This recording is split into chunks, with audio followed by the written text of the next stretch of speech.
old when God called him. Amen. Amen. So if you're 70, 75, life's not over yet. God still has some work for you to begin to do.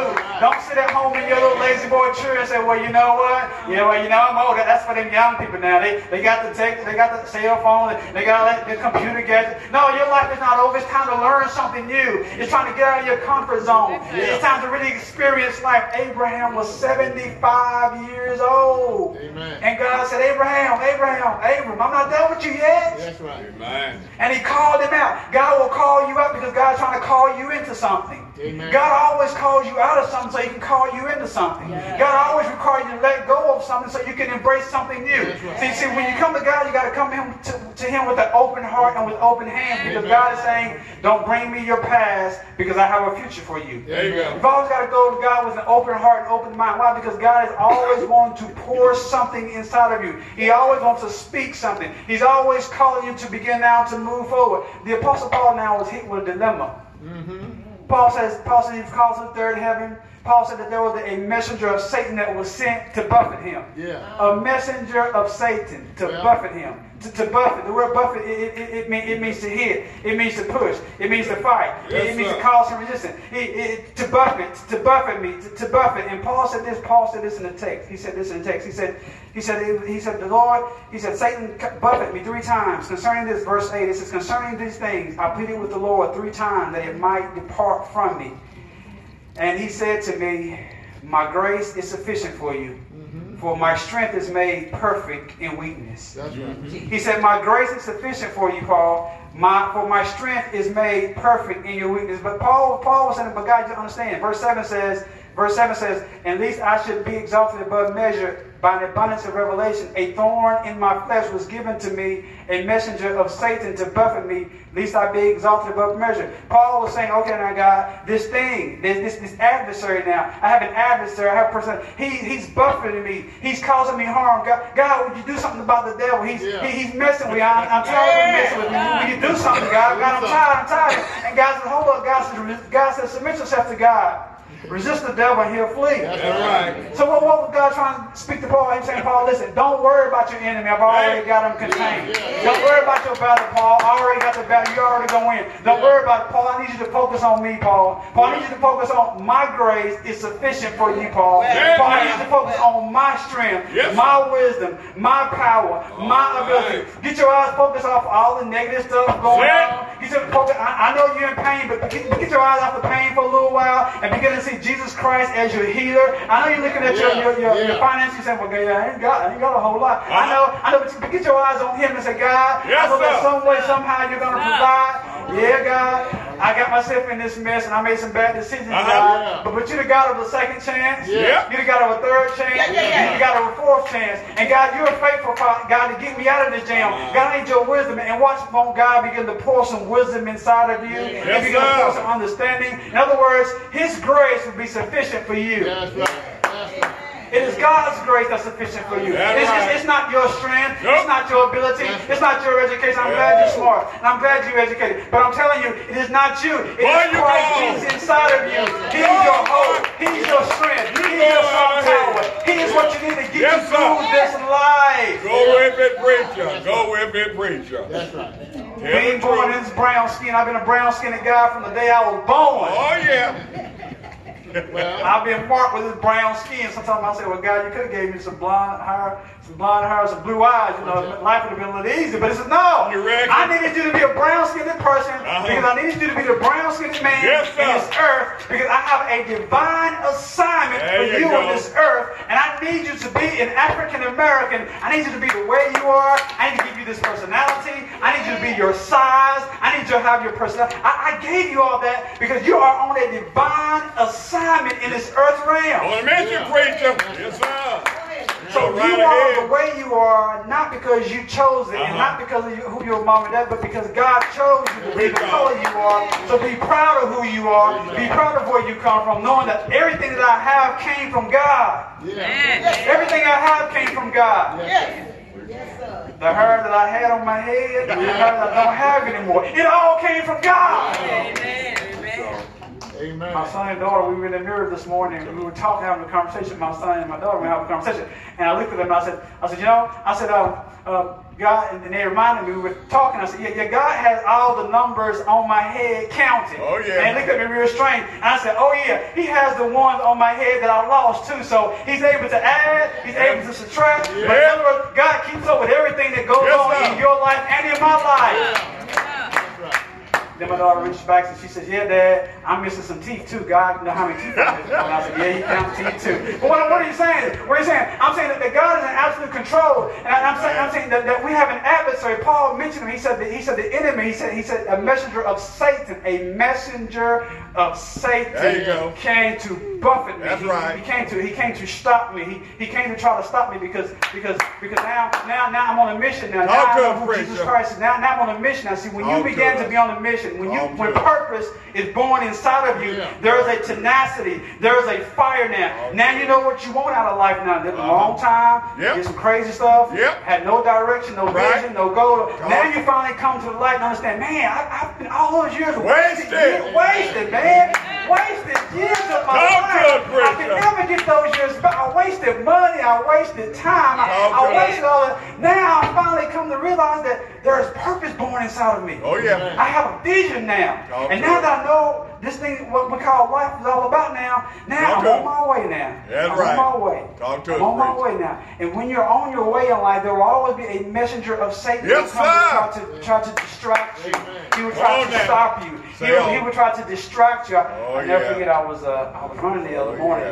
yeah. And this thought I had, it said, don't get distracted by the distractions. Right, right. I said, don't get distracted by the distraction. In other words, there are a lot of things that's going on in this earth realm. There's a lot of things you'll see on Facebook, Yeah. you'll see on TV, what Well. Donald Trump doing that. I mean, there's a lot of things that you'll see. But what I'm saying is, he's saying, listen, don't get distracted. Preach on, preach. Don't get distracted. Preach on. Maintain your focus. Talk to us. Look at your vision every single morning you wake up and say, this is Talk my to us. vision. This is where I want to be 20 years from now. Talk These to are the us. goals for my family. We want to build a church in 10 years. This is the direction that we're going in. We can't get distracted by the distraction. We got to maintain the focus. That's what God was saying. Paul says, listen, don't get distracted by the messenger. Right. Talk to us. Remember the message. Yes, ma'am. Yeah. Amen. Keep focused on the message, Paul, Uh-huh. not the messenger that was sent to buffet you. In There other you words, go. he's saying, stay focused. He's saying, stay focused. He's saying, Paul, I know you've been hit. I know you sought me 3 different times. But he's saying, Paul, listen, my grace is sufficient for you. Yeah. My strength is made strong in your There weakness. you go. He's saying, my grace is sufficient for Yes, you. sir. My strength is made strong in your weakness. Oh, he's yeah. saying, my grace, Paul, is sufficient for you. My My grace is what covers you, Paul. It's what carries you. But he's saying, Paul, then what I'm going to do next, Paul, I'm going to infuse you with my strength. Come on Because now. you don't have enough strength to continue on in the Come state on that you're in. now. And what I'm going to do, Paul, is I'm Yes, going sir. to infuse you There you with go. my ability now. Yes, It's sir. not your ability anymore. Amen. It is my ability Oh, that I'm going to give you so that you can continue on this journey that I've started you on. Yeah. See, it's when God empowers me because I can't empower myself. No, sir. Amen. No, sir. Preach on, brother. God will empower you. You don't Yes, know, sir. you don't know your pastor. You don't know what I struggle with, pastor. You just don't, pastor. You just preach a good Yeah. message. You know, you preach it. You just don't know what I deal with at home. You don't know what my struggle is on my job. You don't know what I struggle with come Monday morning. You just don't know, pastor. You just don't know, pastor, what I got to deal with. If you just walk the day in my shoes, I don't know if that stuff up there you preaching really works. Preach on. You don't know the kids I got. You don't know the stuff I got to do with my life. Listen. God is saying, my grace is sufficient for you. All the time. My strength is made strong in your weakness. All the time. Yes, sir. Yes. If you can ever renew your mind and get a hold of that, There if you you can go. realize that, hey, wait a minute. God now, he's trying to infuse something. He's trying to put something inside of me now. He wants me to begin to understand what perseverance is. He wants me to understand what some endurance is. Yeah. It's to keep moving when I don't have it in me to move. There you It's to go. continue to move forward when I really don't feel like moving forward. Yes, It's sir. ability to try to smile when I don't have it in me to sir. Stay on smile. preaching. It's the ability to forgive when I don't Yeah. have forgiveness inside of me. Yeah. It's that ability. He gives you the ability because we don't have it in our own strength. Yes. Say on, preacher. We don't have it. No, sir. No, sir. So when God calls you, God always equips you. Yeah. Whenever God calls you, God always, you know, Pastor, I don't know if I can do what you're doing. You probably can't because it's not in your strength. There It's you in go. Him. Yeah. There you go. Yeah. There you go. It's in Him. Amen. It's not in your strength. It's in Him. It's in Him. You got to draw in Him. You can't continue to draw from the arm of the flesh. The arm of the flesh, man, will always fail you. Yes, will. I'll tell you a lie in a minute. Yeah, I'll be there. Won't show up. That's just the arm of the flesh, man. You got to say, no, God be truth and everything else be a lie. Yes, sir. That's right. Amen. That's true. So when they say they're going to do something, I kind of like, okay. But I always got a plan B. Just in case I got a plan B somewhere back here. What I'm saying is, God is always faithful. Yes, sir. And that's one of the things that Paul learned. Paul said, you know, he said, the messenger of Satan was sent to buffet me. He said, you know, I pleaded with the Lord 3 times. I said, God, will you help me, God? God, I can see Paul praying, God, I don't know what this is. I didn't ask for the revelation. I didn't ask for any of this. I didn't ask for the messenger of Satan to attack me the way he's attacking me. If you can just remove this thing from me, God, you know, I'll be happy then. You know, if you get me out of this mess, God, I'm going to be happy, Lord. If you just forgive us the money this time, we're going to be happy, Lord. If you just do it this time, God, we're going to be happy. And you prayed, and you kept coming to church, and ain't nothing happened yet. Well, then you got to church and you say, hey, I got another prayer request. Yeah, same thing. Same thing again? That's right. You still dealing with me prayed last month, 4 months ago? Yeah, I'm still praying about it. Then you come back the third time, you say, well, y'all, I ain't pray again. Well, you know, there comes Sister E. That same prayer request. I got a prayer request. Never mind. We already know what that is. We already know. You ask, every time you come, you ask for the same thing. We got you covered today, girl. We got you. Paul, I can imagine Paul being that way. And all of a sudden, God spoke to Paul. Listen, get up. Stand up tall, Paul. I'm going to tell you something.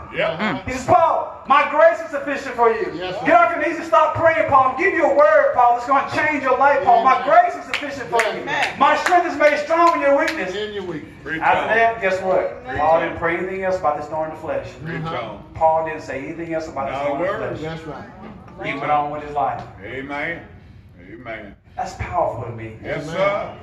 How a man can be experiencing that much excruciating pain and say, you know what, I prayed about 3 times, I got a word from the Lord, I'm done with it now, time to move on. See, that's how life is. That's how life is. That's how life is. There's some things that happen in your life that you say, God, change it, bump it, God, whatever. If you don't change, cool, change me. Change my attitude. Change how I react to it. Change how I respond to it. Paul says, bump it. You don't want to change it? Cool, change me. Paul began to change, and God began to change Paul. And Paul received that grace and that strength. And Paul said, you know what? The situation didn't change. The thorn didn't change. Paul said, but I changed. See, there are times in your life, if the situation don't change, it's okay. Because guess what? I am changing in transition. I said that Wednesday night. I thought about that all week. I thought about that all week.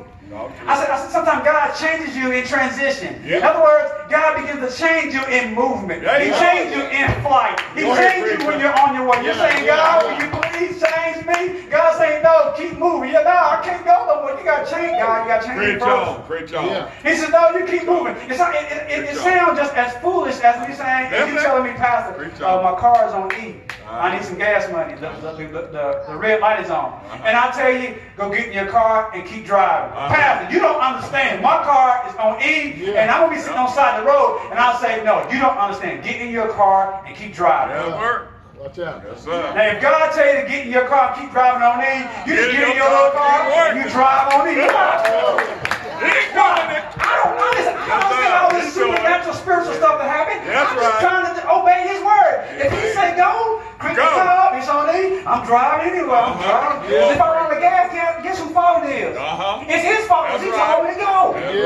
Watch out, God. But you are not going to. Don't try this on your own now. Don't get out. Pastor told me to drive my car on it. I had told you nothing. Okay, that wasn't me. I was giving an example in my message. Okay, don't try this at home. Don't try this. All right, don't try. I gave my disclaimer. What I'm saying is that's like God telling Paul, listen, Paul, keep going. Paul said, I don't have it in me. He said, don't worry about it. Keep going. As you go, I'll give you strength. There you go. As you move, I'll give you strength. Yeah. As you continue on with the assignment, Paul, I'll give you what you need. See, well, you know, God, when we trying to build a church, we need some money. You're not going to get no more money until you start. Yeah. Using what you You got to got. start moving. Come on, Get a picture up on the wall. This is what we're going to build in 5 years. This is how it's going to be right here. Oh, well, we ain't got no money. Don't have no money. Put the picture up. Yes, sir. Why? Because the vision that you have before you will always pull you toward the vision. Yeah. Whatever you have before you will always pull you in Yes, that sir. direction. If you put something up, you say, I'm going in that direction. We're going in this direction. Yeah. See, it pulls you. See, at one point in life, you carry the vision. Right. At the next stage in life, the vision carries you. Yeah. Right. And see, most of you don't have a vision, and you're trying to figure, well, what am I going to do with my life? Now, I'm 60 years old, I'm 70 years old. Now, once you get a vision for your life, Yes, sir. get the vision, and once you see it every day, and you talk to it every day, then all of a sudden that vision now begin to carry you. Yeah. And when that vision begin to carry you then that's when God takes control over the vision, and God begins to provide for it. That's how the Apostle Paul was. Paul said, God, I don't have it in me. But as he went, Yeah. God gave it to him. Yeah. See, we serve a supernatural God. Uh-huh. His arms aren't shortened. Okay, he's not some spirit way out there on planet Mars, and you hope you get a prayer through. You hope he hear you. Or maybe hit and miss kind of thing. I hope he hear me. Or I wonder if he hear me. I wonder if this stuff really works. No. He's a person. Okay, we were created in the image and likeness of God in the book of Genesis. Okay, God breathed the breath of life into you. The very breath you breathe came from God Himself. True. David said it best. David said, "I'm young, now I'm old." Uh-huh. I have. Never. He said, I've never seen the righteous forsaken, Say it, preacher. nor the seed begging for bread. Say it.